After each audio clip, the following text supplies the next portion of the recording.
Do, do, do, do, do, do, do, do, do, do.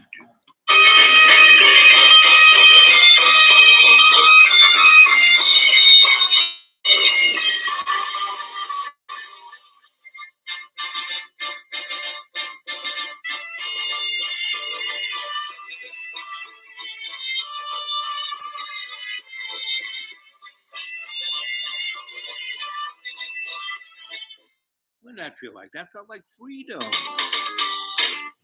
what does this sound like?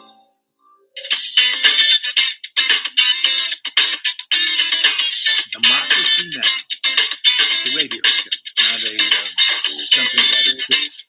From the Democratic National Convention in Chicago, this is Democracy Now! War, Peace, and Presidency. We're breaking with convention. TVA.com/NPR. In recent years, pals used the high-profile. Support for NPR. TVA.com/NPR. How much has been left? The adaptable fungus that's destroying banana plantations across the planet. We've also the first results from India's daring moon mission a year ago. And scientists love to get published, but they seem to hate the publishing houses that share the results. What? 1. Johnson City. And then I was out of a job, and so I got a job. Mr. Gleason, Lev Gleason, Ransby, historian, author, and activist. Stay with us. Occurring in broad daylight under the watching eyes and the protective force of the Israeli military, and highlight the unlawfulness of Israel's presence in the West Bank as recently ruled by the International Court of Justice, unquote. The World Food Program says a small convoy of humanitarian aid trucks has entered Sudan, offering a slight respite to thousands of displaced people facing famine in Western Darfur's Karanek region. The UN convoy comes after the Sudanese military agreed to reopen portions of Sudan's border with Chad. The Sudanese army had previously allowed only a trickle of aid into Sudan, claiming the rival rapid support forces were using the routes for smuggling weapons. Back in the United States, voters in Arkansas will not be weighing in on a ballot measure that would enshrine abortion rights in the state's constitution, after Arkansas's Supreme Court rejected a grassroots ballot initiative over a technicality on how signatures were registered. Abortions are currently banned in Arkansas with limited exceptions for severe medical emergencies. The group that gathered the signatures, Arkansans for Limited Government, vowed to keep fighting, saying, quote, "This effort has generated a wave of fiercely engaged Arkansas women. We're outraged, we will not back down, and we will remember this in November," they said. Sided with Arizona Republicans Thursday as it ordered the partial and temporary reinstatement of an Arizona law requiring proof of U.S. citizenship to register to vote.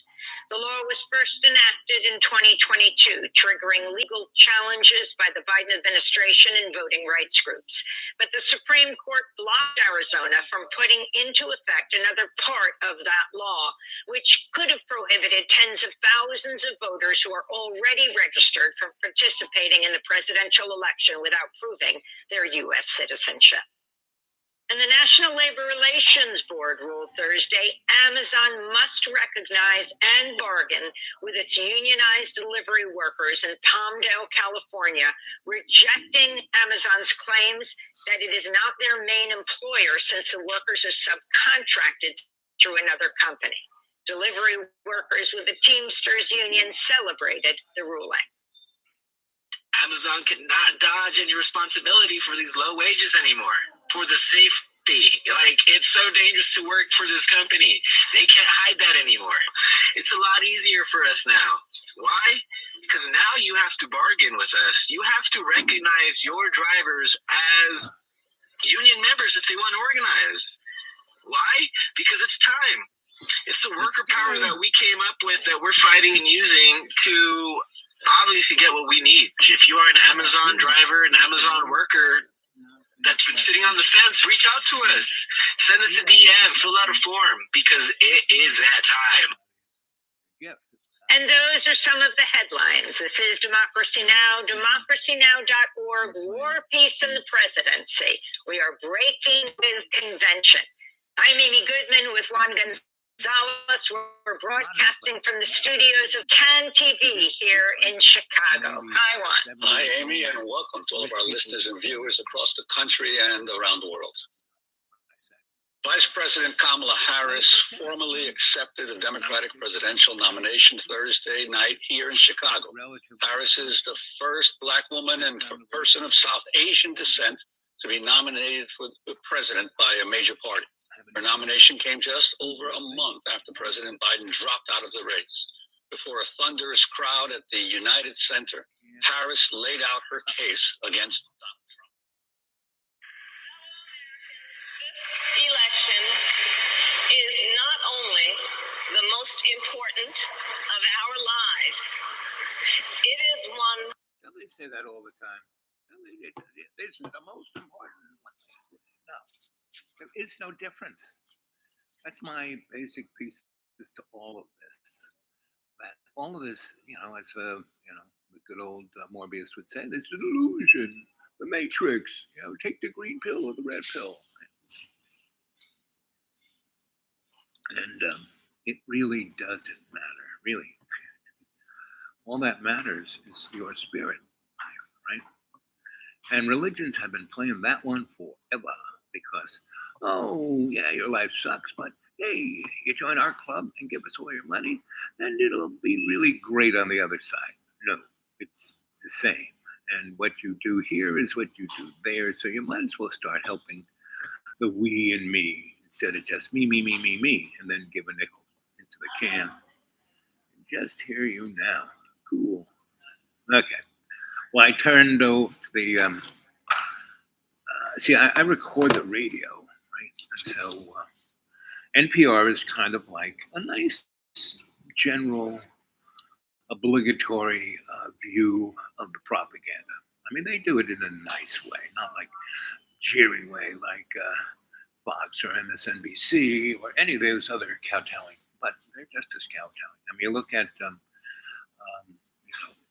public television's evening news and the first 15 minutes, and we want to thank Lockheed and General Motors and General Electric and a thing from Larry and Susie Big Bucks, and come on, they're just telling you who you're owned by, but you only have to be a doula to God's love, and not God. That word itself is irrelevant, because the Hebrews, they wouldn't mention God's name, right? It was a big sin, right? And, the 10 Commandments, one of the top ones is, I'm the only one. Don't look at anybody else. Don't look behind the curtain. That's basically what that commandment's about. And so I think, let's see, I understand it would be so cool if we could hear comment on any Goodman's commentary. Goodman. Remind me who Goodman is. Can't hear you. Okay, I fixed that. Just hear you now. Okay. Good volume now. Okay. I understand. So who's Goodman? We have to all get on the same page. Basically, he's a good man, right? That's his name. So let's see. You were just playing her. Oh. Okay, gotcha. Yes. Sorry. Amy, right? Democracy Now. Well, Democracy Now is what you call the local opposition, meaning they're pulling for the two wings of the same bird, corporate oligarchy. They get their money from those guys, even if it's one person at a time. But it's good. I mean, all of this stuff is good. You can't objectively or subjectively pick, this is good, this is bad, this is good, this is bad. Now, God made everything. And the thing is, it's there for us to parse out, figure out what it all means. So Amy's very good. She really tells you the stuff you don't hear anyplace else, right? But it doesn't really go any deeper. She stops right at the doorstep of, looking behind the curtain because they seem genuinely controlled by, yeah, okay.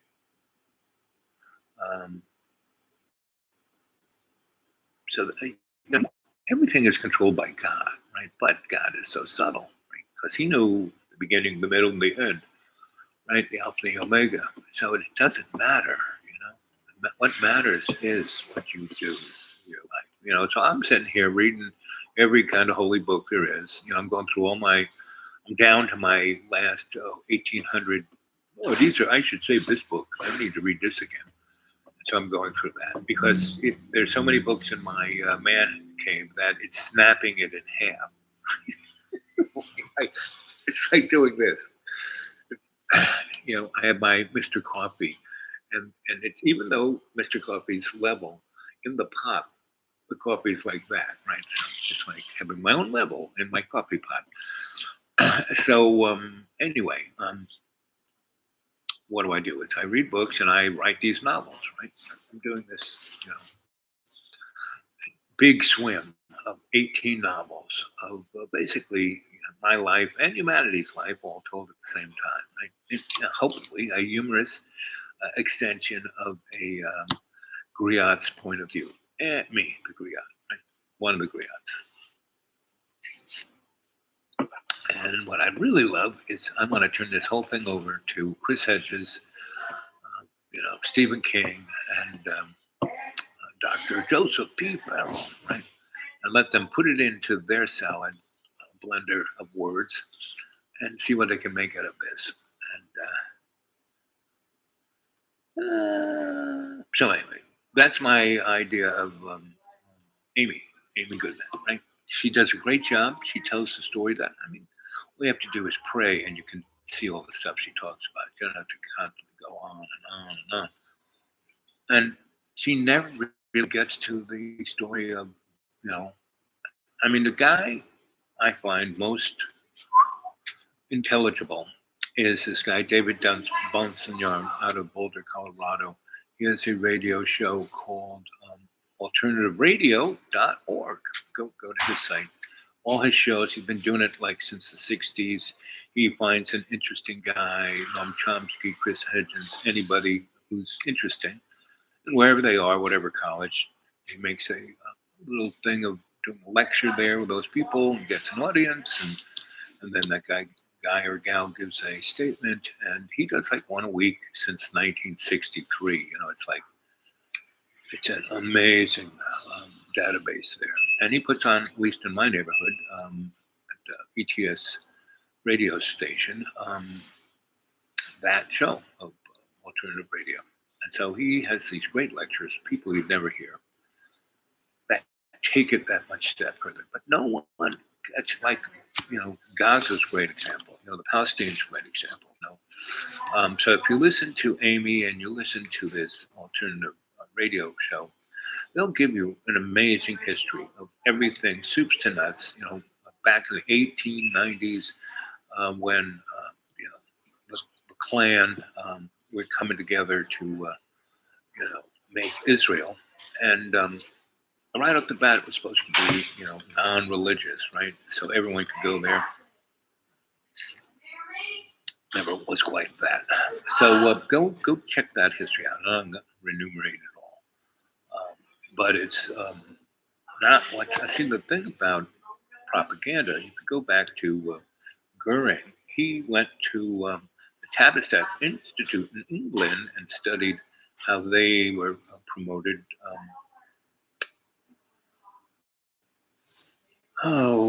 propaganda. And pretty much the English Navy, as intelligence, has been around longer than anybody, just like the United States. The best, you forget the CIA, naval intelligence. You want to know what's going on.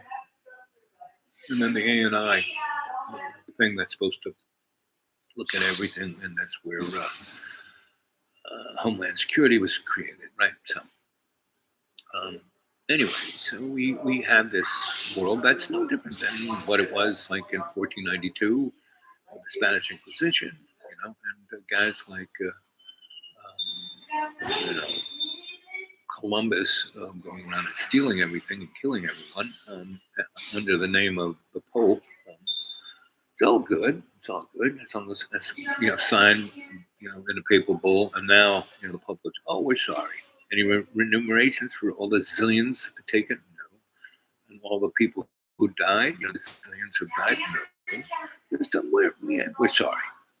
We're going to continue to do it on some level, but we were sorry about that. But what we're doing now, not so much." So, you know, that's kind of where we're at, you know. And I was playing the radio over my voice, because I wanted to get Aretha Franklin to do the song "Freedom," but I couldn't, you know, seem to find it. It was supposed to be right there amongst Amy Goodman somewhere, but anyway. And listening to, you know, the Democratic and Republican, I've recorded both Democrat, Republican on my little device that records voice. It has a really interesting little readout right here, like frequency, you know, and the depth of the signal and all of it. And it has some things that deal with, you know, biological, you know, frequencies made in your voice that represent certain emotional dynamics, right? So they should put that on a part of the truth detector. You know, with AI, man, you could have a zillion inputs, you know, as cheap as you do with the 6 that they use. Anyway, and there are so easy to trick. You know, the sweat of your skin, you know, your respiration, your oxidization. You know, there are a lot of things you can do. If you understand Sufi meditation, you can really blow those out of the water. Lie detectors. But if they took the frequency of the voice and also how your eyes dilate, those two things you really can't control. So that's what I look at when I'm seeing if someone's really, I mean, there are other power of the skin and a whole bunch of other things, but those are the two ones they can't change. You really can't change autonomic features, right? Things that are just hardwired. And that's what I look at. I look at the hardwired things and people and actions, and I go from there. So, anyway, I'm here. Happy days. Oh, happy days when Jesus walked. When Jesus walked. Those were the happy days. But we listened to Donnie and what's her name?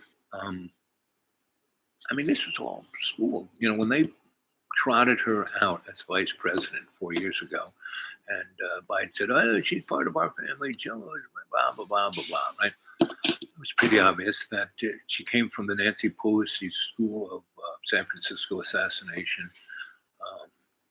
You know, politics. Just go back and look at Harvey Milk and Mayor Moscone and Dan White. Right? Go check that out. That was right there, a pooch of California politics. 2 for 1 guy. So, Ian, 108, TikTok. Yeah, throw me on TikTok. Yeah, let's get me some viewers, some thumbs up. There's 3 of you there now. So, if you look at Donnie and what's her name, they basically represent the same thing. You know, they are you know, the 2 wings of the corporate bird, right? And what Donnie is doing, he's getting rid of the Republican Party, of the rhinos, anything Republican. There's only going to be one party, the Democratic Party, Big Brother, right? And they don't have to change anything. They are it already. You know, they were it back with Woodrow Wilson. They were it in FDR. They were it at all those points in time. And Korean War, you know, they were it definitely when they stuck Harry Truman in there. You know, he was a haberdasher. He knew nothing about nothing. Right? He was just amazing. That's the only reason he got there. And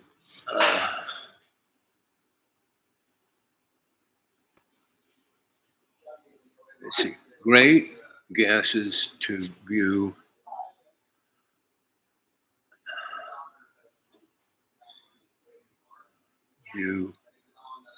The Pantheon, I guess. Yeah. So anyway, we are basically going to have one of three things, right? Doesn't matter whether Donnie or the girl wins, right? We will have a Big Brother apparatus, right? And if Donnie wins, I think it's in a way better because he's going to go in there with a bunch of Yahoo, nickel and dime monkeys.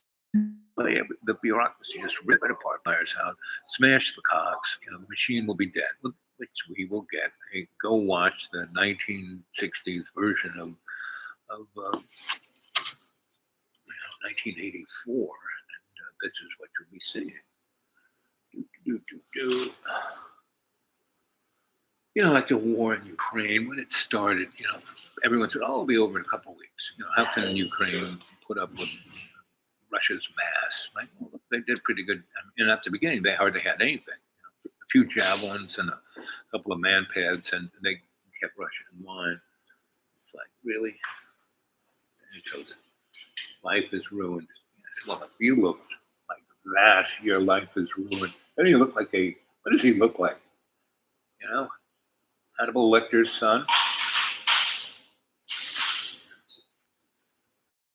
I mean, we'd have to ask Donnie because Trump was full-blown food. That was our technology that was stolen by Russia. And Russia has them, and I started them very quickly. But somebody gave Russia, years ago, before me, all of our plans and specs for hypersonic missiles, and they built them, and we didn't. It's pretty clear. You won't admit that the Russians have engaged in cyber attacks against the United States of America, that you encouraged espionage. Good old Hillary. So what? Yep, exactly. But what really counts is what you do with your life, moment to moment, right? That you are in love's co-creation. That is, the little carousel of life. Right? It's love, right? And if everyone was, consciously intent on doing love's work, this world would be. I mean, it's already not a bad place. It really isn't. I was very blessed to travel the world between the mid 60s and the early O's. Around 05 is when I said, screw it. It's when John stole my papers. Wow. What a boy, what a boy. But, this will get beyond measure. But we should be doing better. We could really be doing better. And it's so obvious because, we were given the point of view of, Looking Glass that everything was going to be done in 2012. End of times. No, things just got changed a little bit, right? That what was going on is no longer going on. Something different is going on. Hare Krishna, Hare Krishna, Krishna, Hare. So, and yes, prayer is very important. Today is Sunday. Normally I go to my 3 churches, but they aren't so, they've all basically told me that I can't speak in church anymore, right? Really? Good luck with that. So, when I'm not there, my speech is like really, because everyone will ask me this week, why would you at church?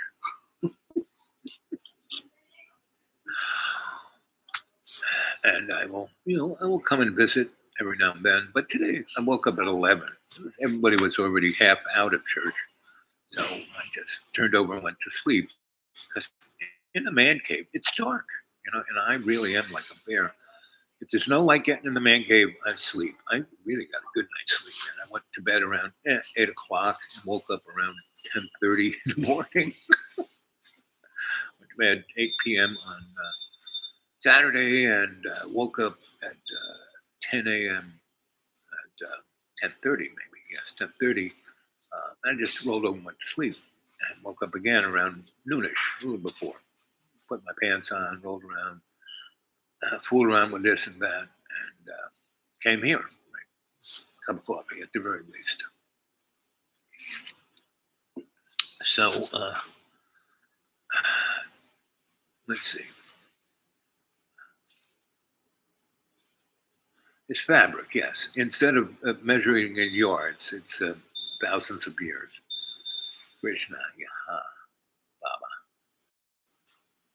The will of the wisp. Yep, that little flower, that little feather, that's in the beginning of Forrest Gump, and at the end, you have the frame of the beautiful post slave trade farm, and the house with the big columns, and it's beautiful, and the moss and and everything's just quiet, and you just hear a little buzzing of the bees, and maybe a bird off in the ways, and a feather just kind of floats into the frame, does this, goes out. As soon as it goes out of the frame, you hear it slap, and that's Forrest. Right? The movie goes from that all the way through all the stuff that Forrest goes through. And at the very end, they're left by the side of the road, right? If you take it from where the movie opens, it's a crane shot from up here, and then it blows even further back and gets the whole plantation, right? And then that's the feathers. Then slap, right? End of the movie, the bus shows up. What's her name? Says, "See you, boys." Closes the door, drives away, and Forrest and his son, who's like a rocket scientist, is sitting there just kind of meditating on the world. And then the feather comes in from the other side of the frame over here and does this across them. And then again, as the feather goes across, the camera goes to the same crane shot that the movie opens with. So, what does that say to you? All right. So,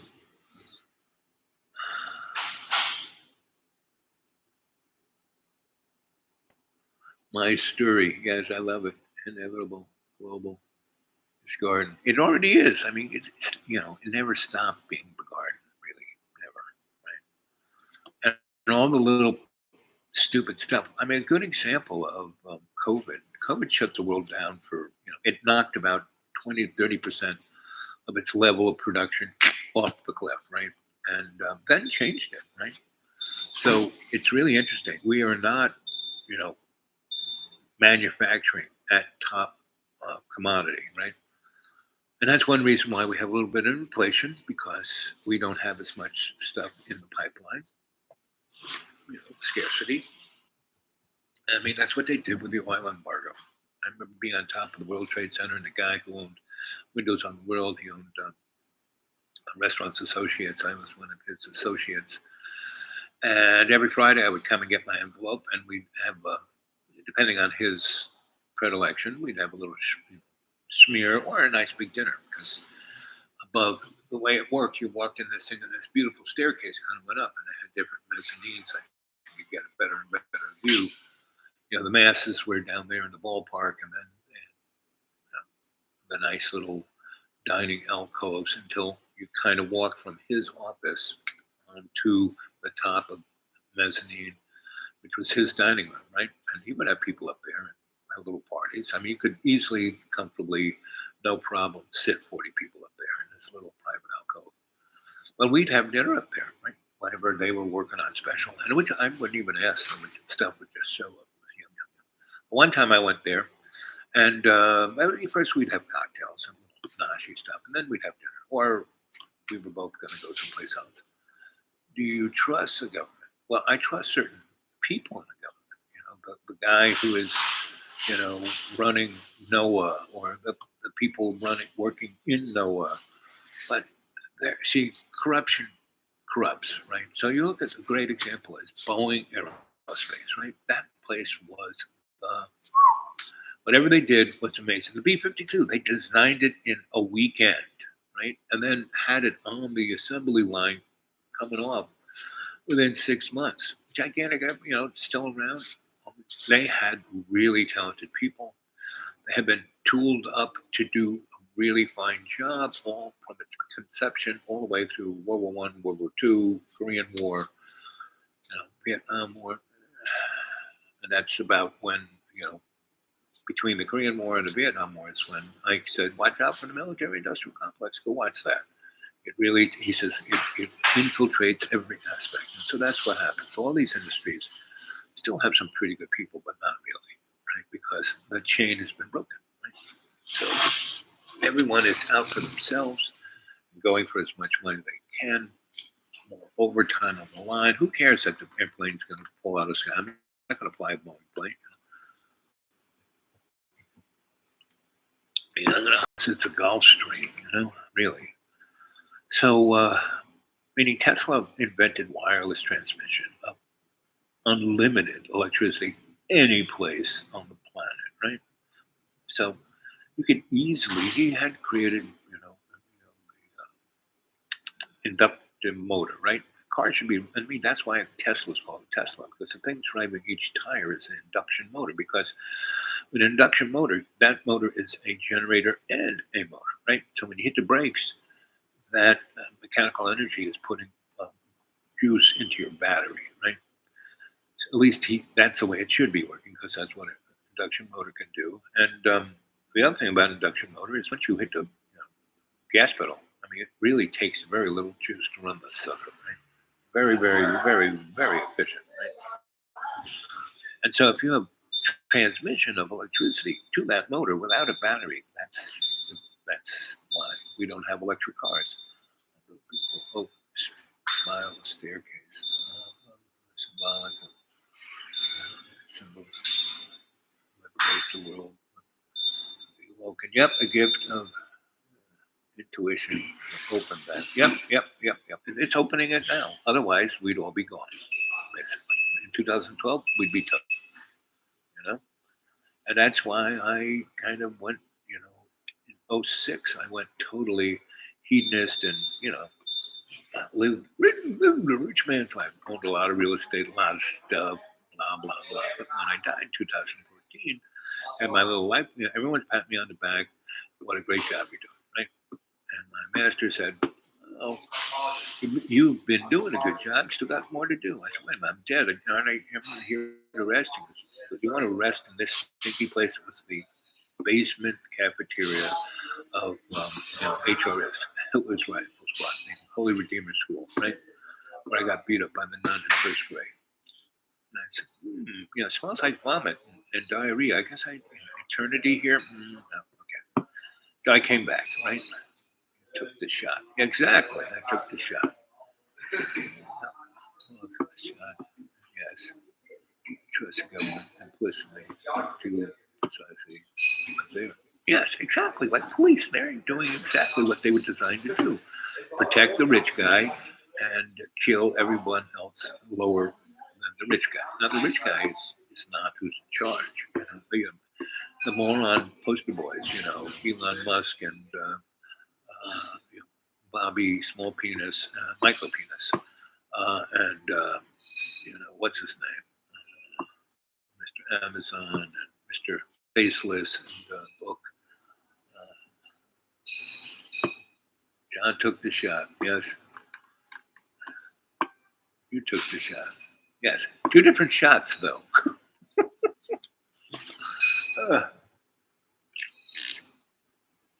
Our matey. So, 33 minutes and 27 seconds. Let's see. JR took the shot. Yeah, George took the shot. Yeah.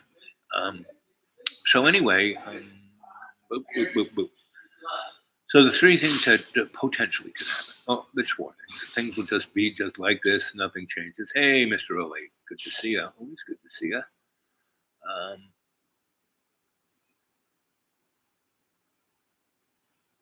So things will just be this way. Donnie will get in and he will destroy all the deep state, which is basically the bureaucrat state, the guys who pay your Social Security. And that isn't like coming from your taxes. That's a trust. The thing they're upset about Social Security is that they've taken so much money out of it that they can't borrow anymore. That's the problem. Let's see, what else? So things will stay just as they are. Donnie will get in and destroy the bureaucratic system completely. So there'll be no air traffic control. You know, you won't have a radio signal because the FCC will go. They won't have a school. You won't have medical. You won't have food. Um, Everything will be a very Night of the Living Dead, Mad Max, without real reason. There'll be no reason for it, you know. So, you know, because that'll be a pressure put on the general populace. So they will go along with, you know, the Federation. And if girl gets in, she'll just administer the Federation. It's already the Federation. They just have to change a few things. And it will be having the same outlook as if it stayed the same outlook if Donnie got in and destroyed everything, same outlook if the girl gets in. And the fourth one is when our alien brothers come out of the shadows, right? And say, we've been here forever. Everything you've got, we gave you. And now you're at this point where I think we think you're grown up enough to join the club. Since the trust, corporate, which is equity worth millions, name of your birth. Yep. Exactly. Your slave name is a commodity. You know, your birth certificate is a commodity, right? Move in, John Boy. It's good what? Content. The winter, you know, this last winter one was, I'm here, it's beautiful, it's nice, it's comfortable, it's convenient. You know, I made this as inconvenient as you could make it, right? And still be in the 21st century. And it's still almost too convenient. Being with John is less convenient, you know. But it's again, he's a Libra, so it's a real seesaw. Sometimes, I mean, it's nice to just walk, you know, 25 yards to the toilet instead of having to walk up a hill and hold it in your butt until you get up there, right? And make sure the water is still where you go in the woods and jiggle the hose. Anyway, so John Harris was killed trying to elect it. Vision him later. Suicide. Yep. Mm-hmm. Well, you know, I'm not really suicide material. And if they do kill me and say I was suicide, it's like, all right.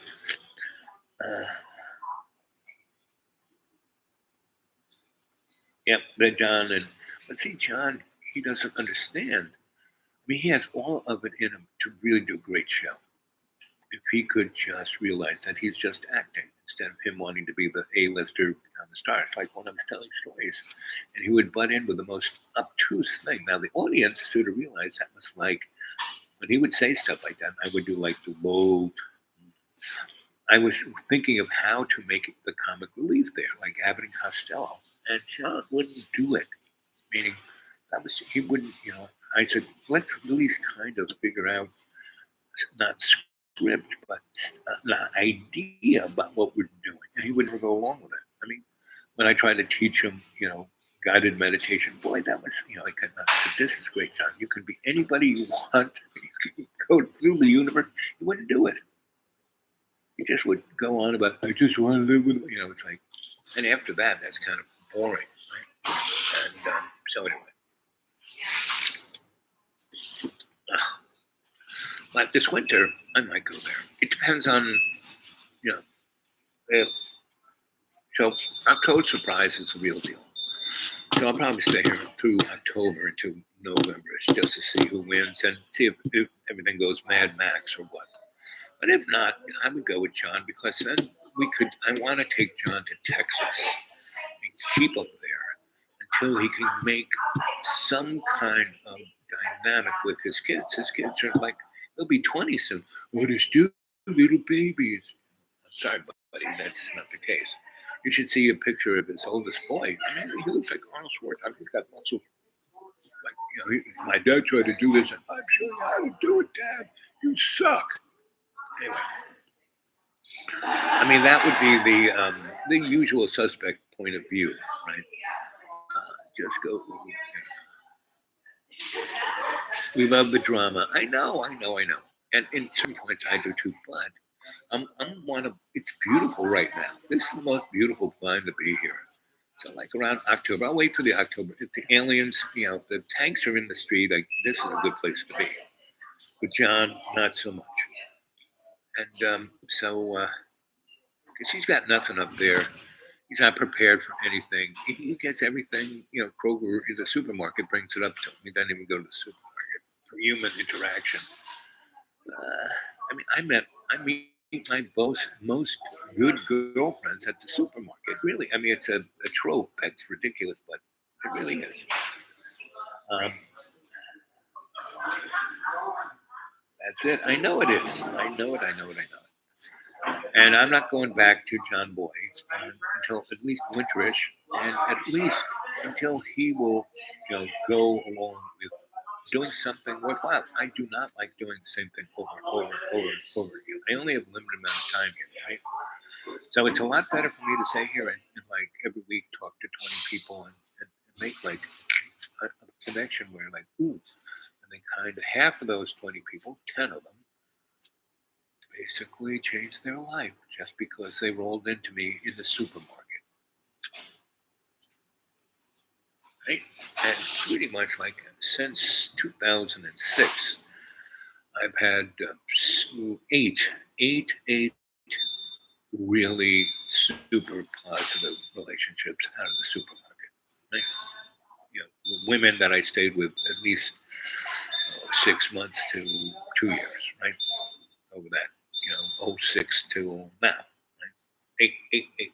And in between, maybe about 6 fun times. I stumble into a woman who, oh, you're fun, you're interesting, and they come and get me, we go do stuff, it's kind of fun. And then most of all of those women, basically, I stirred something in them that they realized, I'm still young, I'm still good looking, so I'm 40. I'm going to go and do something that I thought I'd never do, right? And I really, that's one of the things I try and do with people is kind of motivate them into like having a life, right? Because I'm out here in the middle of nowhere, having a life, with the bunnies and crickets and butterflies and occasional few people, and I write stuff and I read stuff and I do. How do you think I do the YouTube? Talk to you guys, right? Remember, get a hold of me at thedudewake42@gmail. How much juice do I got left? I'm plugged in. I'm juiced up. Yes, that's good. So I'm gonna leave you. I'm not leave you, but have listen to this. One of the most important in the life of our nation. Out of 20,000, Vice President Kamala Harris formally accepted the Democratic Party's presidential nomination. If she wins, she'll become the first woman, the first Black woman, and the first person of South Asian descent to be elected U.S. We'll get response and look at how Shirley Chisholm and Fannie Lou Hamer helped pave the way for this historic moment. Harris accepted the nomination after a 4-day convention where her campaign refused to allow a Palestinian American to take the stage despite repeated demands by uncommitted delegates. Here is the scandal, my friends.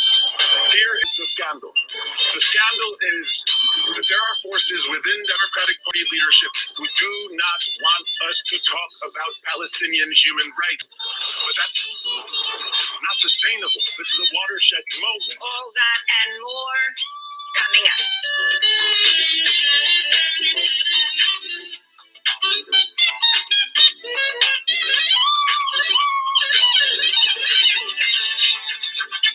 Welcome to Democracy Now!, democracynow.org, the War and Peace Report. We are breaking with convention. I'm Amy Goodman. Vice President Kamala Harris formally accepted the Democratic presidential nomination Thursday night here in Chicago. Harris is the first Black woman and person of South Asian descent to be nominated for president by a major party. Before a thunderous crowd of 20,000, Harris, who was California's top prosecutor before becoming a senator, then vice president, laid out her case against Donald Trump. Just imagine Donald Trump with no guardrails and how he would use the immense powers of the presidency of the United States, not to improve your life, not to strengthen our national security, but to serve the only client he has ever had, himself. During her speech, Kamala Harris reiterated her support for Israel while also calling for its U.S.-backed war on Gaza to end. President Biden and I are working to end this war such that Israel is secure, the hostages are released, the suffering in Gaza ends, and the Palestinian people can realize their right to dignity, security, freedom, and Protests continued Thursday with thousands of people taking to Chicago streets for the march on the DNC. Protesters rallied into the night as Kamala Harris accepted the Democratic presidential nomination on the convention stage. Demonstrators had planned to march toward the convention site but were blocked by hundreds of police in riot gear who forced the march to disperse. Democracy Now! Was there, asking protesters what their message was for Vice President Harris. I am asking her to look into her humanity and to look at photos like this and recognize that this is what happens every day, hundreds of times a day, for decades, and in particular the last 10 months. The protester held up a photo on her cell phone of a Palestinian child with burn wounds on their face. Meanwhile, delegates from the uncommitted movement locked arms and walked inside the DNC halls wearing Palestinian keffiyehs one day after the DNC refused to allow a Palestinian American speaker to take the main stage. Uncommitted delegates circled the halls of the United Center arm in arm until eventually they were able to take their seats on the convention. So the Democrats couldn't even let the people from the Strip come and say something. Well, why would you think they would? They're the same guys as Bibi. Why do you think Bibi gets to come into America, just fly into America and speak to Congress and the Senate and joint thing and say, hey, give us more stuff so we can finish the job killing everyone? That right there puts us, we have some kind of responsibility behind all this stuff. But I don't know if we'll talk about it because we have been behind a lot of death. Since 1776, 70 million with a million, U.S. soldiers have died under the flag of mercantilism. Right? And go read Butler's War is a Scam. Most decorated World War I officer. I think he got 3 Medals of Honor. I mean, this guy's amazing. And he's fought in every war, Spanish American War and all those other little wars that came out of that. Like we went to the Philippines and killed 1 million people before the Japanese did it too. And we let the Japanese do it. So anyway, anybody, good morning, good evening, good afternoon, and welcome to Dreamy Dreamland. Here it is, 48 minutes and 48 seconds that we've been having the show today, here at Sunday, the 25th, I think. And I am your griot here, this guy right here, to tell you stories and get you to think. And don't believe a word I say. Don't believe anything I say. I check it out. Google is really great. You can just Google it up and it'll give you something about it. I'll show that. Hey, maybe Bob was right. Who knows? But I never claimed to be right. I just claimed to tell you a story, right? And so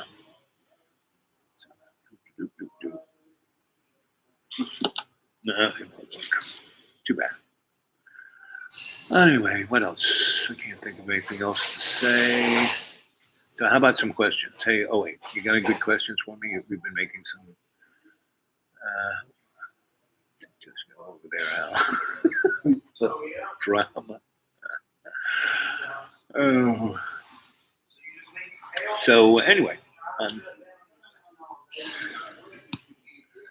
only if John will let us do a real show. But he doesn't. He wants to do the Johnny show. Now, he could do the Yanni show if he would just kind of realize what we're trying to do. And we're trying to maximize our profit and get the most people watching and be really interesting. When I told those stories, I'm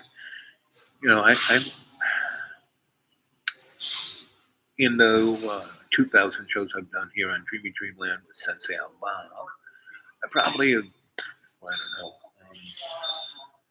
only told a third of my stories, right? And because I keep them in the same ballpark, right? So, do you like jazz? Well, of course I love jazz, My best loving of jazz is a guy named Gil Scott-Heron, because he is 70s. The world is soaked with the blood of those heroes. Good intent, and nothing dies. That's truth is hilarious and comforting. Yes, exactly. That's what I try and do here on this show. Right? What is jazz? Oh, come on, 08. Even if you are an artificial intelligence, you can't be that,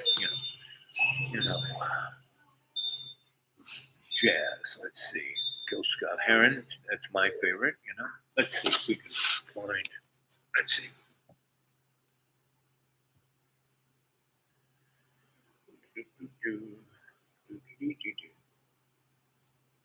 Play Gil Scott-Heron.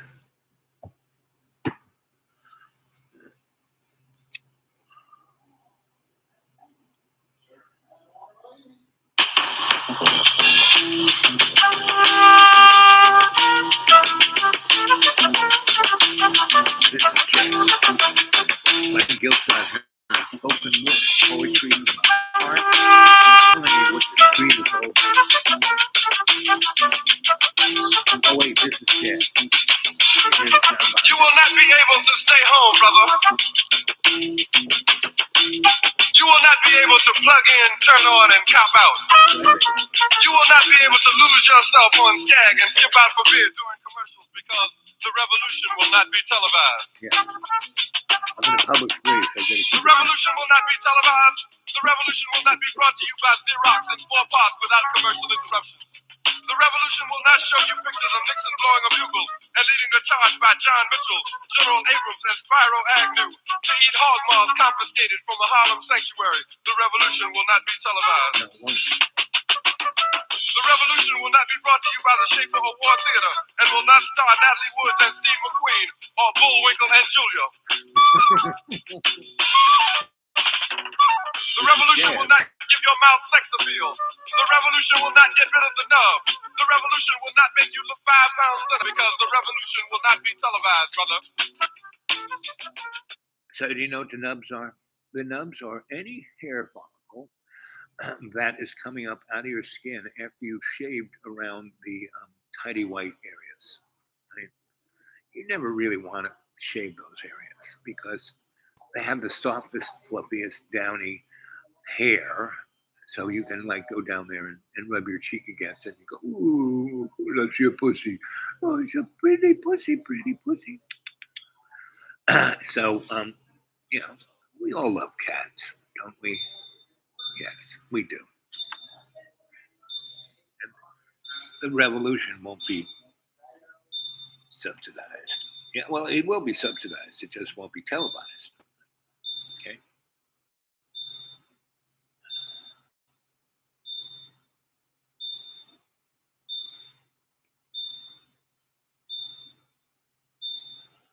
They're going at it now. Prediction on impact JFK and Trump. Gee, things were getting too far out of hand. The girl was pulling ahead of Donald right now. But how many of those Kennedy folk will really freaking go towards him? Cancels all remaining rallies. Now, really? Who would have thought of that? Ukraine, Kirk's incursion stumps the Russians. Yes, I knew that. Trump is hit with unexpected bombs. Ooh, let's hear about that. Here's more brutal news Donald Trump doesn't want to hear. This time, well, it comes from deep in the heart of Texas, and it could be the worst news for Trump's faltering campaign this week, because as we all know, Texas is historically a big red state. We also know it is home to Senator Ted Cruz, who's running for re-election in that state, a state that has long embraced him for the selfless public servant that he's distinguished himself to be over his many years of service. Oh, sarcasm, While hundreds of thousands of Texans are at home without power or water, and millions endure another day in the historic freeze, their Senator Ted Cruz hopped a jet to Mexico. He took his kids to Cancun, and the internet almost immediately exploded. So as the Cruz family and their friends poured over the border into Mexico, well, I suppose little did they think that those happy-go-lucky days might somehow come to an end one day. Well, we've got news for Senator Cruz and his lion-hearted leader, Donald Trump, because based upon this recent poll from KHOU, that day is more likely to be November 5th than maybe it was a month ago. And we not only have that poll, but a stunning breakdown of what it means for fled Cruz, Donald Trump, and the rest of the GOP's election hopes should Kamala Harris hold him in Texas. I'm thinking, after seeing this great story that we have coming up, Ted Cruz and his son-loving incubus incarnate commander-in-chief Donald Trump, they might want to just book a joint family winter vacation together. The Trumps and the Cruzes after November 5th, his favorite getaway.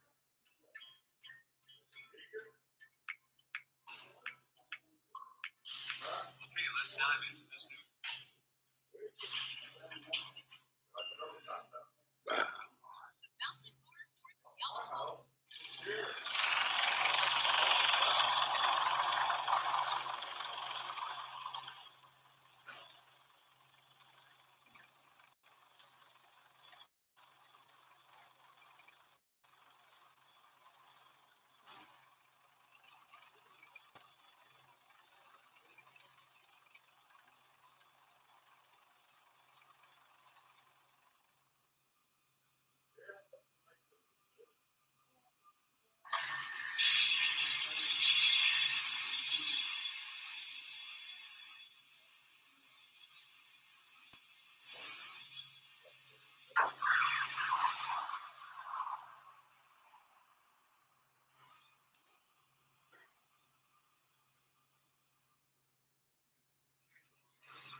Did that just happen?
Somehow this looks like a game, don't you think?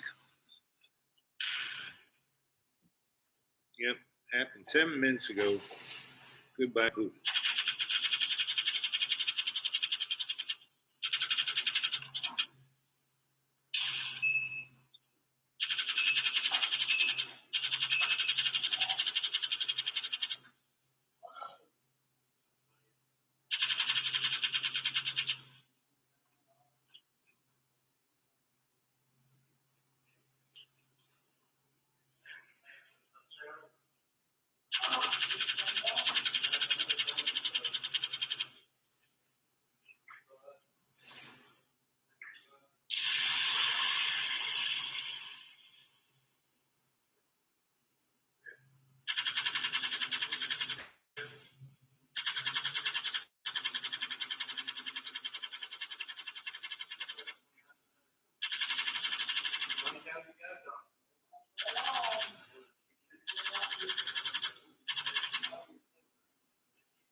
It definitely looks like a computer-generated thing. Hello from UK. How's it doing in UK? What's UK up to? 1 hour, 1 minute, and 1 second. Haven't watched television for 20 years. Yep. Why watch television when you can look at it on here?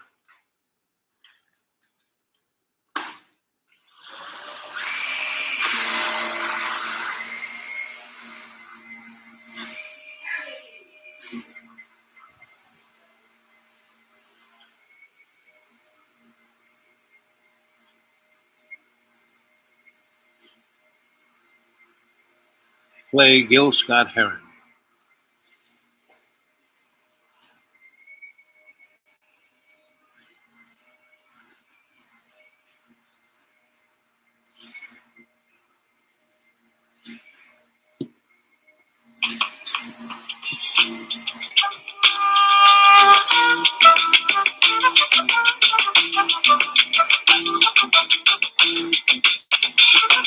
You will not be able to stay home, brother. You will not be able to plug in, turn on, and cop out. You will not be able to lose yourself on Skag and skip out for beer during commercials because the revolution will not be televised. It's hard. I'm trying to find other things for you to watch. But Gil Scott-Heron, he's a man. Come on, Mom. Let's see, how about this guy? No, don't want to play it. Watchmen, Chapter 1. Nope, you gotta pay for it. Anyway, 1 hour, 3 minutes, and 3 seconds. Hello from Minnesota.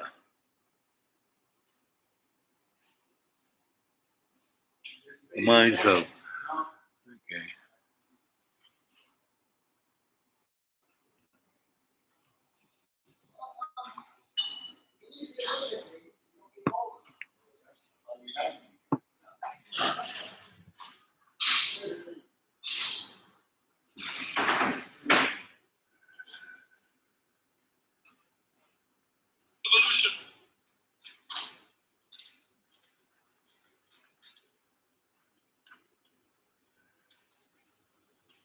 Gil was looking pretty good in the 90s.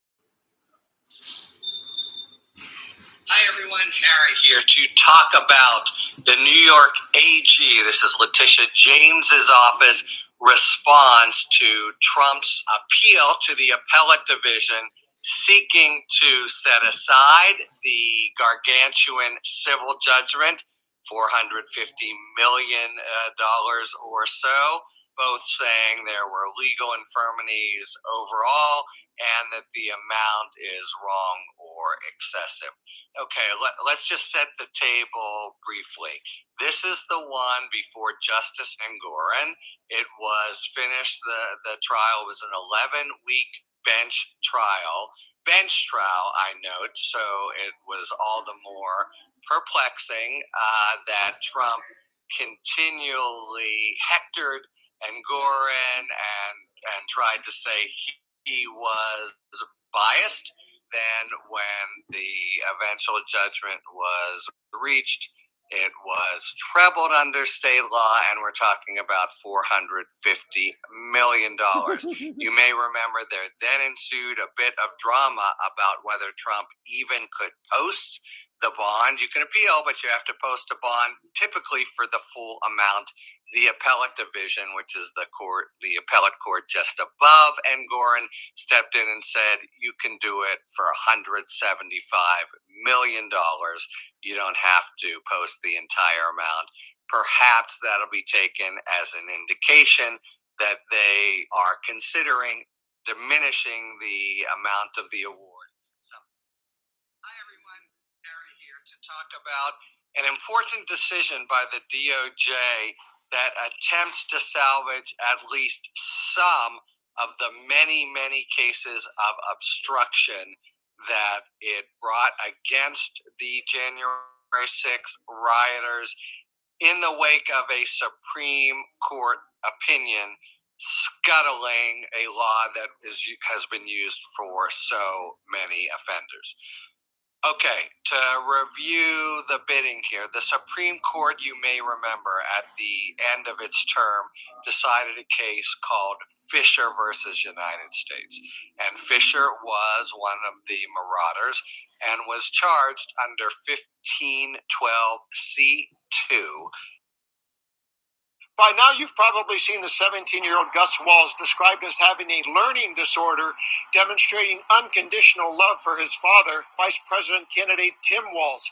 But in the cruelest corners of social media, some have shown the dark side of the human spirit, and I have that story for you today, along with the outpouring of love and support from the internet, including the matriarch of the Democrat family. First, let's look at the dark turn of events that follows Gus's amazing debut to the world. MAGA Republicans are having, I think, a very hard time figuring out how to confront this challenger. And I hate to even give this energy or put it out there, but even the reaction to Tim Walz's son, loving his father and tears of joy, was mocked by these right-wingers who claim to be political analysts. I mean, that is, to me, like, that was the biggest miss I've ever seen in terms of trying to counter what's happening at a convention from the other side. It was gross. It was ugly. Cruel. It was cruel. It was disgusting. It was vulgar. It was everything you don't want to be in a human being. And before I reveal the love offered by who I refer to as the matriarch of the Democrat family, let's look at what Mika Brzezinski meant by ugly, cruel, and disgusting from the mega political analyst. Exhibit A representing oil. Congrats. Does Barron Trump cry? Nope. Does he love his father? Of course. That's the type of values I want leading the country. Exhibit B representing cruel by Ann Coulter read, talk about weird. She later deleted the tweet according to her statement after she learned he was autistic. But Exhibit C representing disgusting by Sean Collins read, and this actually leaned into Gus's condition, Tim Walz is 60. His son is 17. That means he had him at age 43. That's spoiled semen. So yeah, not only is the post disgusting, but it also ignores that Trump became a father to Barron at 60. Like Mika, I hate giving these bullies and idiots attention, but the shame they bring on themselves is well earned. And as we know, social media doesn't stand for bullies, and the backlash has been swift and immense. And here's a sample from actor Jeremy London. I saw the video of Tim Wall's son, Gus. You guys know that we've been raising our grandbaby, Kingston. But what I haven't ever mentioned.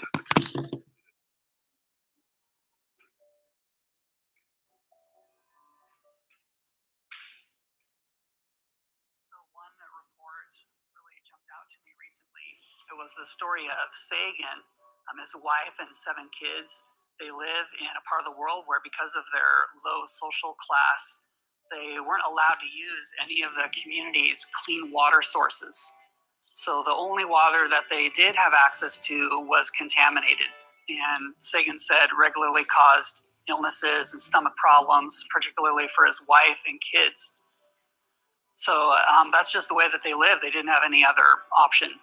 But then economists across the board are tearing into Donald Trump's economic plan, saying that if Trump's economic plan is enacted the way that Trump says he will do it, which, by the way, is also impossible for him to do, but they're saying if he were to somehow pull this off, it would lead the economy not just into a recession, but would decimate low-income Americans and, of course, working-class Americans. Hey. Specifically, what they're talking about is a recent speech where Donald Trump said, quote, "Prices will come down. You just watch. They'll come down, and they'll come down fast, not only with insurance, with everything. Prices will come down and come down dramatically and come down fast." Oh, so they're going to come down. They're going to come down dramatically. They're going to come down fast. So you basically just said the exact same thing 3 separate times in one sentence, you idiot. But economists are pointing out that just suddenly bringing prices of everything down would crush the economy. Here's what they say. Justin Wolfers, an economist at the University of Michigan, told CNN, quote, that Trump isn't trying to slow the rate of inflation by increasing prices at a gradual and possible realistic pace, which is something the Federal Reserve has already been successfully executing over the last 2 years. What Trump seems to be describing instead is deflation. He says, quote, "The way to bring about deflation would be to create a massive recession. That would cause businesses to start cutting prices. This is extremely dangerous and feeds on itself." He then explained, first of all, if Americans know that their purchases will be cheaper next month, then they will refrain from buying items today. And the consequent widespread price plunges would cause a negative feedback loop. It's very hard to get out of a deflationary spiral. That's what Jimmy Carter was in, along with good old And let me Mr. explain Reagan. what this means. This rapid deflation would send prices spiraling down, which on the surface people think like, oh, what's good? President Trump announced another big shakeup at the White House Thursday. In a tweet, the president announced former U.S. Ambassador to the United Nations, John Bolton, will be his next national security advisor. President Trump dropping the bombshell on Twitter, saying about his national security advisor, "I informed John Bolton last night that his services are no longer needed at the White House." Hell hath no fury like a walrus scorn. All around life of the party, John Bolton appeared on CNN Sunday and offered some astonishing details about Trump and his relationship with Vladimir Putin, especially in light of Trump's interview at the time with Elon Musk, where Trump said some stunning things about his special friend in Russia. And again, I said to Vladimir Putin, I said, don't do it. You can't do it, Vladimir. You do it, it's going to be a bad day. You cannot do it. And I told him things that what I do, and he said, no way. So I had a good relationship with Putin, despite the Russia hoax that lasted for over 2 years. Hey, pal, say it, don't spray it, okay? Well, as you're about to see, John Bolton has just about as much regard for the sibilant suckwind from South Florida as I do. Well, Bolton and Trump, you know, they have a long and storied history, but say what you will about John Bolton, well, he doesn't mince words. And as you're about to see on CNN not long ago, he spilled the beans on what Trump's hero really thinks of old Slushmouth. He respected me, and it's just one of those things. And how he's been playing Donald all along like the rube that he is. Putin seemed to be playing games right from the start. arriving for the meeting 1 hour late. He drove in his new limousine, the Cortege, built to rival Trump's Beast. They look almost identical, but Putin reportedly had his built just a little bigger. As they faced the world's media, President Trump winked at the Russian strongman. Yep, he winked. Putin handed Trump a soccer ball. That will go to my son Barron. We have no question. In fact, Melania, here you go.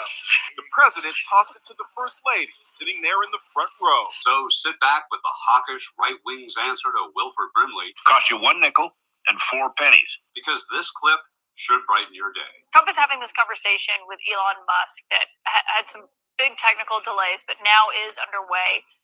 It kind of sounds a lot like what you hear from Trump at a campaign rally. Not a ton surprising there, but he did say something to Elon Musk. I want to read you the quote. It's Trump recounting a conversation he says he had with Vladimir Putin, and appears to be in regard to invading Ukraine, going into Ukraine, something we knew Putin wanted to do. Trump said, quote, "I said to Putin, don't do it, Vladimir. And I told him things that what I would do. And he said, no way. And I said, way." And Trump says, it's the last time we had the conversation. He would have never done. I get along very well with him. And I hope to get along well with him again. It's a good thing, not a bad thing. What do you make of one, just that story, but also Trump's argue of how much influence he has on the Russian leader? Well, I think Trump's making that up. He certainly didn't have that conversation with Putin when I was in the White House. I don't believe he had it before then. I can't really speak to what came after. But this is another case of Trump making things up that it's hard to prove or disprove. He can say he had some private conversation at a dinner at a G20 meeting or something like that. I don't think it happened. And I don't think that there was really an occasion for Trump to have that conversation, but it fits the persona that Trump thinks he has. I personally, having watched Trump and Putin together on several occasions, having listened into their phone conversations, having myself met Putin on any number of occasions going back to October of 2001, I think that that Putin essentially thinks that Trump is an easy mark. He doesn't respect him, but he understands that using flattery with Trump can get him a long way. I think if Trump did put together the meeting he says he wants to have between Zelensky and Putin in a room together to solve the Ukraine crisis, I think Putin would take Trump to the cleaners to Ukraine's detriment. Well, I mean, it's an incredibly serious conversation, and obviously the Ukrainians are deeply involved, but just to hear him describing it as, I mean, it sounds like two high school girls. I told him things that what I would do, and he said, no way. And I said, way. I mean, is that how world leaders talk from your experience? Trump, no, it's not even how Donald Trump talks. It's how he wished he talked and how he wished he could show that that he's the big alpha guy. But this is imagination on Trump's part. And it shows he really doesn't understand what's at stake here. He knows very little history. He certainly knows next to nothing about the history of Ukraine and Russia, which is deeply complicated even for experts. So to me, the way he recounts these conversations is one more demonstration that he's just not fit to be president. Expert, joking smoker. Don't you think that joker laughs at you, Donald? Richard Nixon looks like a choir boy. Oh, yes. Captain Creepy says, $1 million challenge. Not a problem. Put the money in my bank now. So, all that stuff you hear on the news, it's again, Donnie lies so much, he tells the truth. It's all a hoax. It's all a hoax. There has never been anything on any media that's not been a hoax, We've had spin when Franklin went to Paris to be a representative there, right? He started a nightclub called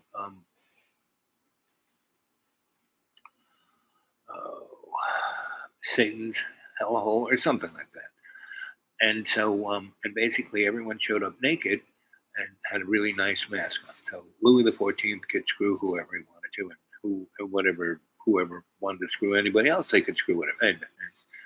And that was, good old Franklin's idea of getting really good actual vision, information out of people. And then, it de-evolved to go to what happened out there in Gitmo. It went from, our one of my favorite founding fathers, good old Ben Franklin, because he discovered the same stuff Tesla did. He just didn't have anywhere to promote it, actually. And, that was the key in the bottle and the lightning bolt with a kite, same thing. So, let's see. Yep, $1 million challenge. Okay, I don't have $1 million, but I'll take it. Let's see, it's a big club. You ain't in it. Yep. And that's hilarious. And themselves with selfishness and sordid city. Yep, pretty much. Hilarious. Yep.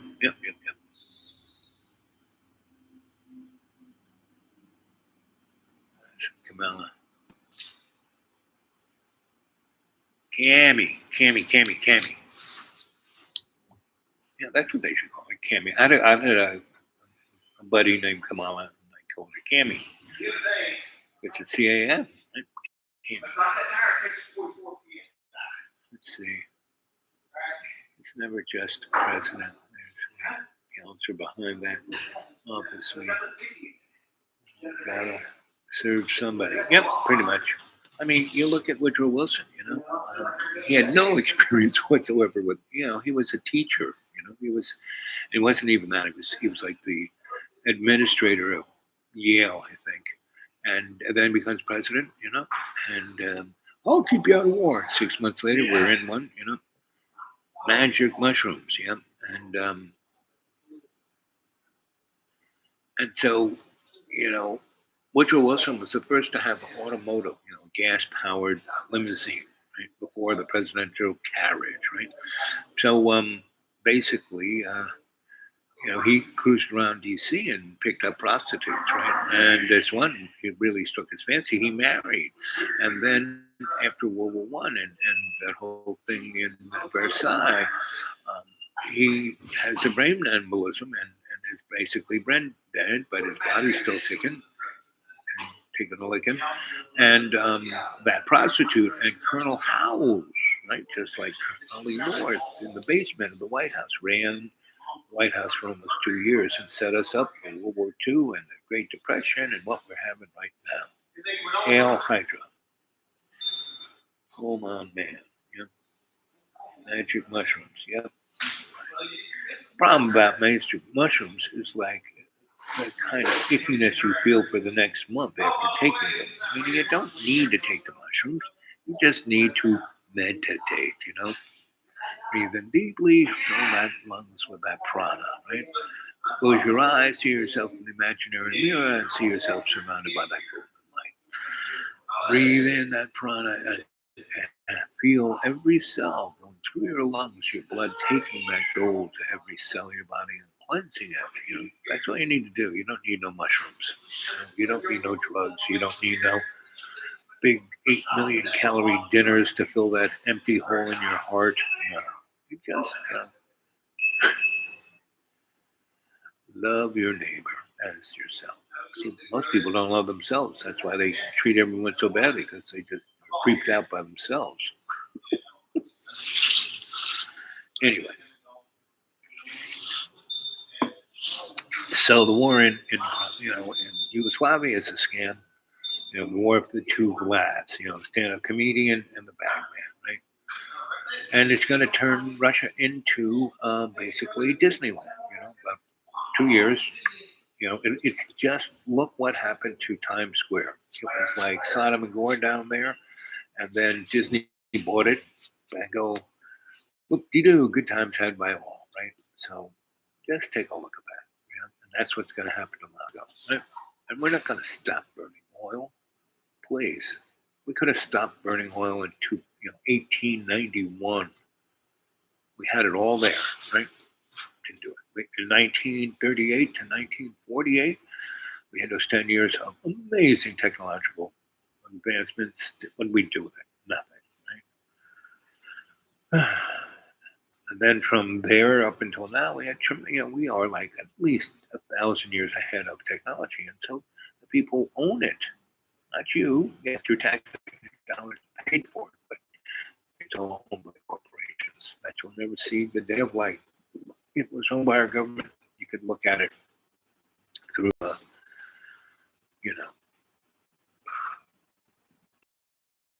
when a corporation owns something like AT&T, Barnes, the man who invented television, modern television. Basically, he was working for ITT, and he discovered basically cold fusion, but a better version of it, like a Tesla version of zero-point energy. And he came out, wrote a paper, right, published it. ITT said, "Oh, that was nice," and then it kind of went black, and it popped out the other side when a guy. Well, first, I don't know who was done. I think it was this guy named Knuckles, right? Dr. Knuckles, who was working for Lawrence Livermore. I think he was the first guy to discover this and made a working model. This is after we did the hydrogen bomb tests and the Russians did the big Ublat thing, 58 megatons. And so, and we had no idea. I mean, like when we did the shrimp tests, right? And we expected maybe 1 or 2 megatons, and we got 18. Where did all that come from? We had no idea. We went to the Nazis that were in, Argentina, and they explained it to them, and it was like, And then this guy Knuckles at Lawrence Livermore read those papers and said, "Oh," and he realized that through the work that the guy who did television tubes, electron gun, you could develop frequencies. The thing that you needed to do is be able to focus this energy onto a medium like deuterium to get a fusion reaction.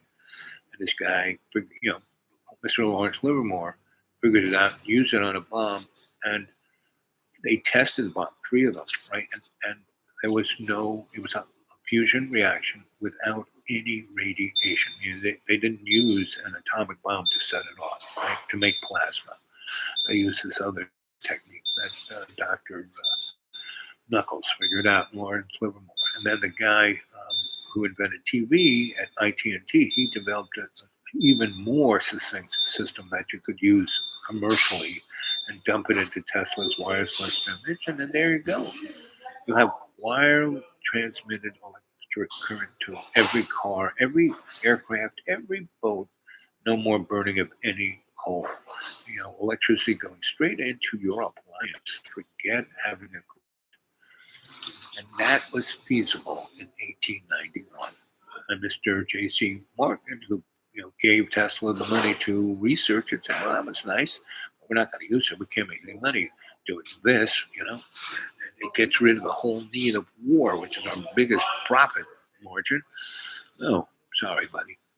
So that's what happened. All the great technologies were developed with your tax dollars, but owned by, went from Lawrence Livermore to ITT to Lockheed and Mars. It's like Lockheed Martin is kind of owned by, who? And pretty much if you saw, Bowie's Man Who Fell to Earth, it's a good example of what's going on. So anyway, here we are, 1 minute and 28 things, and I'm plugged into the wall, so I got unlimited juice, unlimited coffee, no food. I'm getting hungry. I have to go back home and make my own. So we're starting a brand new day, week, I guess. Let's see.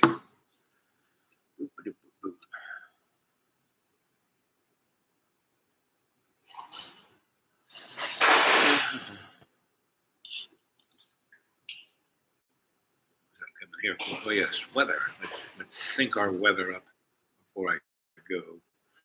Anybody have more things? Rubis, they said, "Oh, that was nice." Oh, that's nice. Do you know what the word "nice" is? It's a slang in Roman or Greek for a conquering wench who wants to give you a blowjob for a nickel. That's, "Oh, she's a nice girl." Yeah, that's what nice means.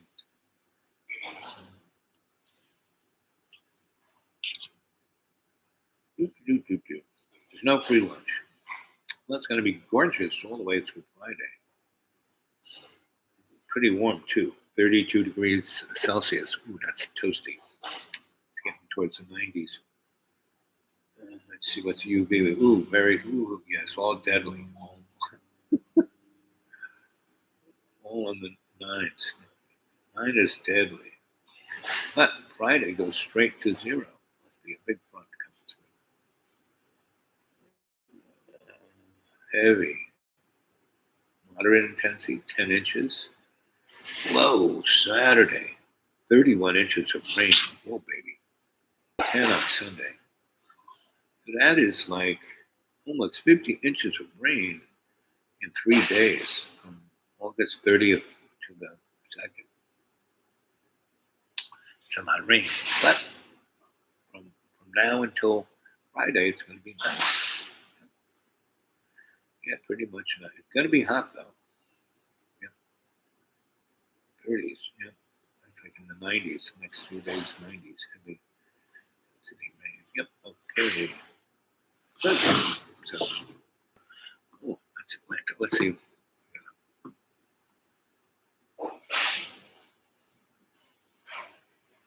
There, a little bit. Okay, yeah, pretty much still the same.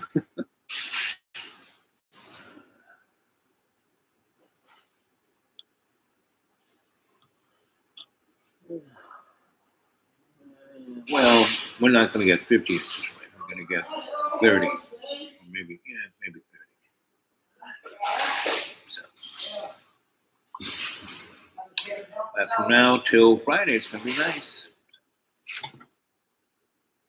But it's going to be hot, but not as hot as the coast. It's going to be ridiculous.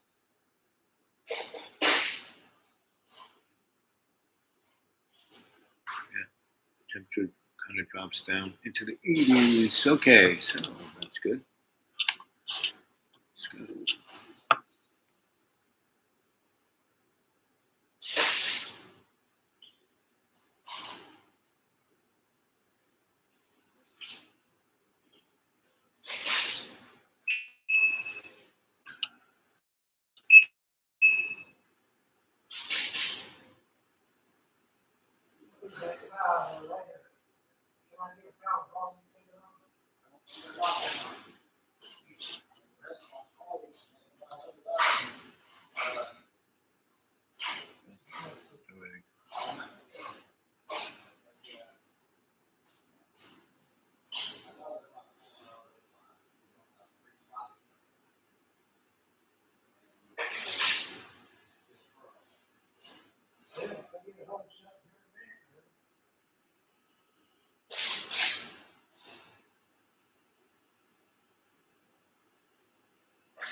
Oh, I forgot you guys were there. Yeah, talk amongst yourselves. Just writing stuff down, little notes. Let's see.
Okay. I'm off the list. Drug journalist. I'm off to list to dark journalist. Perhaps. Who else again? Incredible. Yep, they are. And it's like any other good source. It has its issues, meaning it has a real bias, and we all do. I actually have my bias to have no bias. You know what I mean? So Daniel's crew does a great job. Great researchers bring up information that you really, but they take it right to the edge where they don't. I mean, they talk about Mr. Global. Catherine Austin Fitts, very good. The other guy who's all about, he's the other economist guy, but he's more historical, into more occult. What's his name? Big boy. But it'll pop into my mind somewhere. Joseph Pieper. Well, he's like a sponge. I mean, he's got just great stuff. And the guy who's all about COG, continuation of government, he has some really good sources, good historical folk, and people who really know their stuff about their stuff, that's what you want. But he's a big fan of, I'm a big fan of Donald Trump too, because he lies so much, he tells the truth. I mean, you just have to have these little Rubiks that you can figure what's going on, right? So Donnie, just go listen. That's why I record everything these people say, so I can listen to it back and pick out, the propaganda, pick out the nuggets, and pick out the spectrometry, like how nuts these people are. There isn't anyone in government who isn't just bat guano crazy, So that's why I've always been an itinerant scholar. I never wanted to join the club. Either give me access, sure. Pay me a lot of money, no problem. I can sign a, non-disclosure. The rest of them, right? I don't tell you any specific things. I say, oh, go watch this, go listen to this. I tell you stories about nothing about what I signed a private agreement about, but what was going on, and you can go on the difference between it. So anyway, I think I've been almost an hour and a half. Yep. So I'm going to scat. Let's see. We'll have to listen to Dark Journalist. Yep. And I'd love to hear, any kind of comments on the comment pin, and all you guys who watch this and not able to do the live chat, comments. And I'd love to hear your comments on Dark Journalist, right? And because he's a great source. There are a lot of great sources. Jimmy Dore's a great source. But again, Jimmy has his own. Everybody has, Democracy Now, great source. But the thing about the alternative radio, I really like that because, Bonsanyan David, he really tries hard. I mean, he does, as kind of like me. Yes, he is definitely leaning into all the people who are, committing the chaos and the war and killing everybody, and then kind of describing why we don't do anything about it. He brings on really good voices, really, really, really.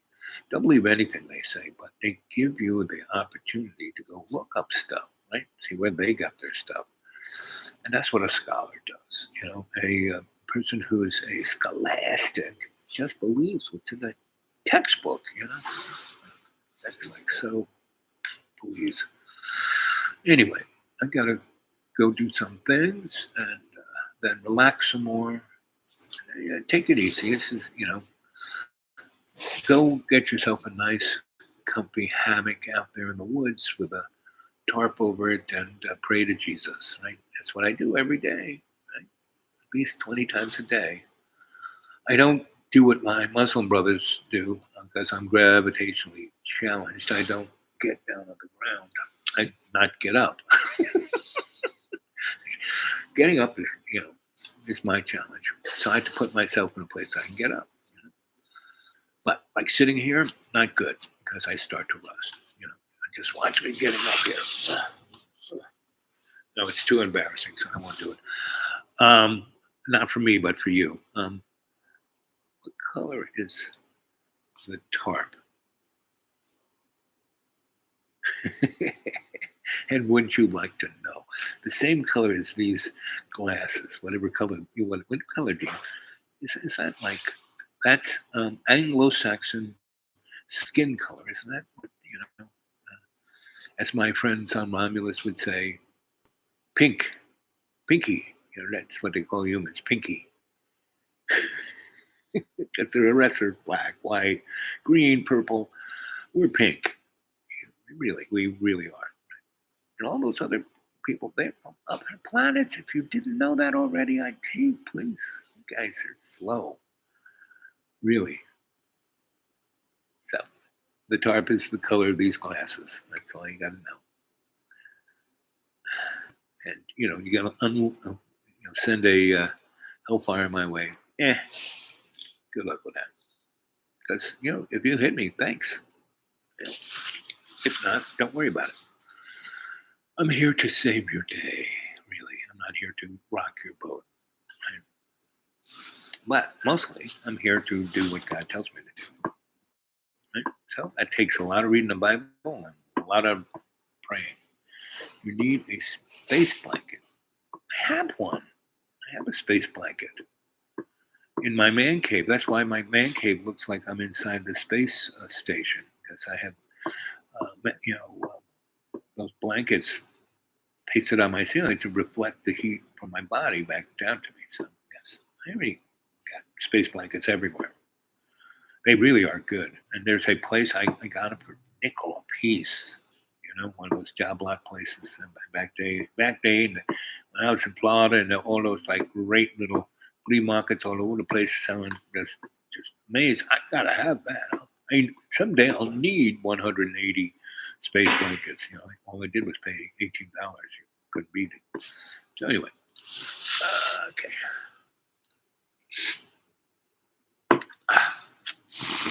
So let's see.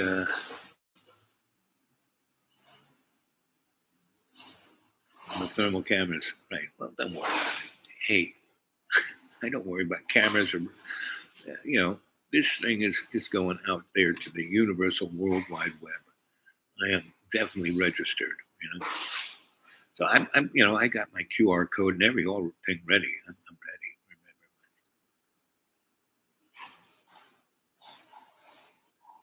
Now, John Boy never made it to the man cave. I showed him a spiritual cave right there at the school, right? Really ancient cave where, to getting into the thing was like that. It's like George Lucas's scene, Return of the Jedi, when Luke goes off to the reptile planet to meet Yoda and get some training, and Yoda takes him down into this cave where he meets Darth Vader, blows his head off, and the helmet's taken out, and the face behind Darth Vader is Luke, come to me, Luke. So, and Johnny, in a lot of ways, is Luke. He really is, but he hasn't stepped up to being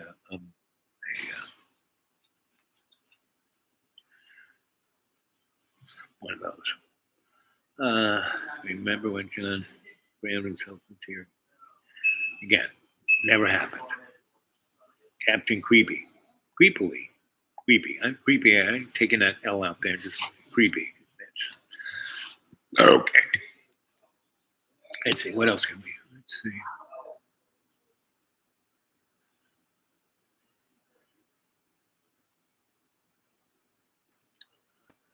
All these great little things to Captain. I knew that, buddy. I just, how I do it is when I drive by a gas station that has anything under $3, I get $10 worth of gas. If it's under 20 cents under $3, I get $20 worth of gas until, shows my tank's full up. Right? So that's kind of where I go. And my gas gauge is, my little buggy can get about 400 miles a gallon, which is pretty good. And so I try to, just I can see how many miles I drive. That's my gas gauge. And you're right. Creepy is right. You should have more than half a tank at all times. You've got like an 8 tank. No, I kind of I keep it above half because even though the thing don't work, it does work. It stays at full forever, and once it does a little hash mark below full, I know I have half a tank. When it goes that space to the next, that's I only have a quarter of a tank left. So that's I'm still way above full, right? And my arithmetically, how many miles to how much I put in there, it's about 3/4 of a tank. But Creepy's right. You should always kind of have more than half a tank. And you kind of want that because you never know. Without a half a tank, that's 300 miles worth of going someplace for me. So anything above half a tank is about 300 miles. So anyway, we're talking about nothing here. This is all an illusion, and there's only one of you left, and I gotta get going. So I love you guys. It was nice, and I didn't do one of these for the last 3 days because I didn't want to do it. Right? I was enjoying the beautiful day, and the blah blah blah, and the blah blah blah blah blah. Didn't go anywhere. Save gas. End of the month is really tight for me, and my PayPal don't work anymore. I'll have to figure something else out. But none of that matters. None of it matters. It's all good. And I love you all. And get a hold of me at the dude0842 at Gmail. Dude0842 at Gmail. Come, make comments on this. Subscribe, hit that little bell, all that good stuff. Okay? Okay. Let's see what this looks like. This is just an experiment. Let's see if this actually works.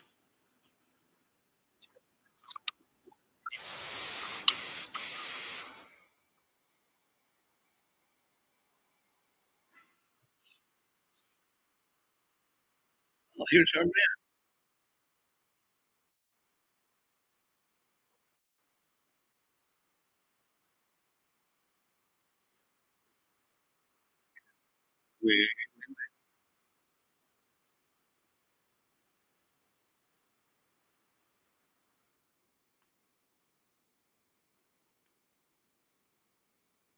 Then the guys try to kill me.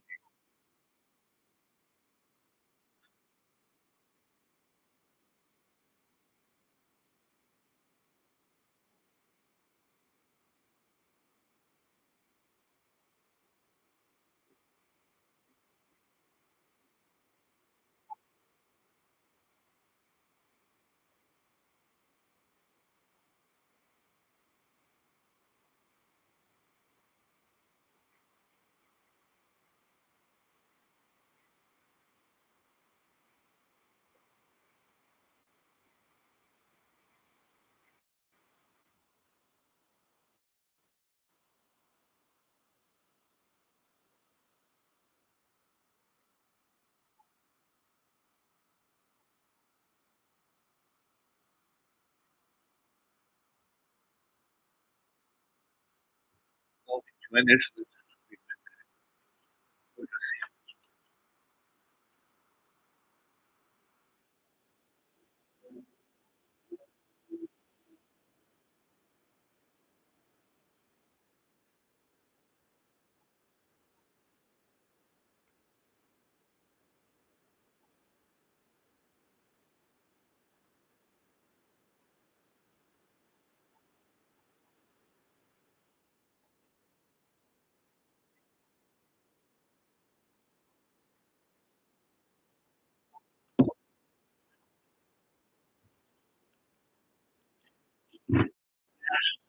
Gordon Maxwell, something Maxwell.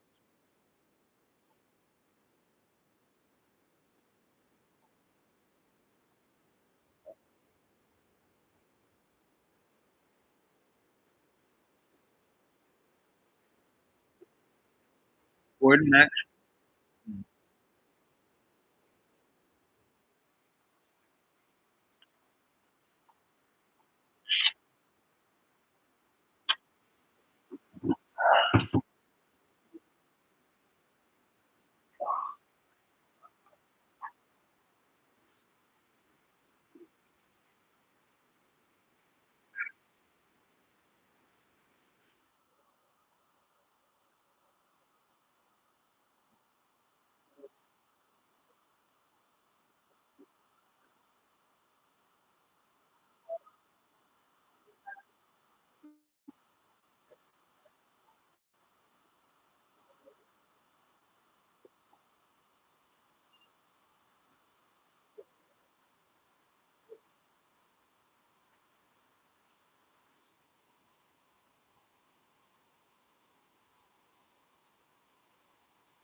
Well, what do you think of that? Could you even hear that? Did that work? Did you see the picture?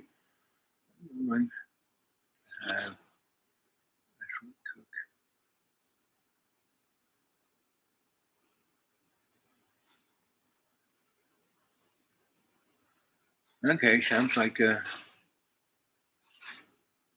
challenge. I'm always up to a challenge, especially if it's gastronomic.